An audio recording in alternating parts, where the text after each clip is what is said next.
The tats were a big thing, and sort of the vibe, the wardrobe, and a guy who is like thinks he's rock and roll, but is a guy that makes a lot of money in advertising, or is kind of like a douche, but thinks he's kind of edgy, but loves money and things, and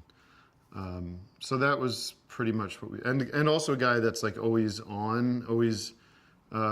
joking and being sarcastic, and to the detriment of everybody around him, to the annoyance of his wife. Everyone's sick of this guy, and he drinks. He's like they're like very,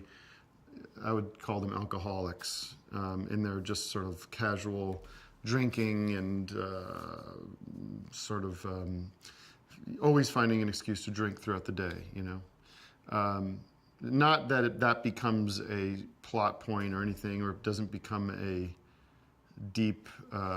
issue that is explored or anything, but it sets up the dynamic of me and Kitty,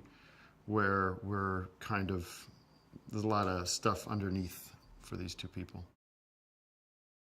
The relationship between the Wilsons and the Tylers is that Gabe and Josh have a relationship as co-workers, and I think there's a little bit of a imbalance there, where Josh has a higher position than Gabe, and Josh kind of stumbles through life without a lot of obstacles, and probably comes from some money, and just doesn't, and has a little bit of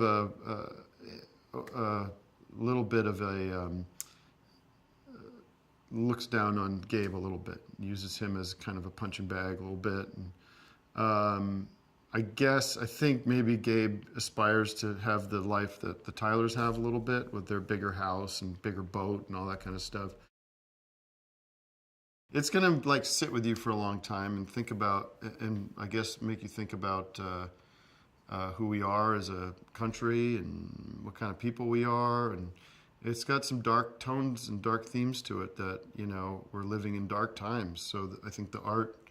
that comes out right now is going to be appropriate when you look back on these dark times. And, obviously, I think the first thing that jumped out at me in reading the script was terrorism, and a different perspective on, what it's like to be living these times where anything can happen. I think everyone's going to want to see it, because you're going to want to talk about it with everybody else, and you don't want to be left out of that conversation.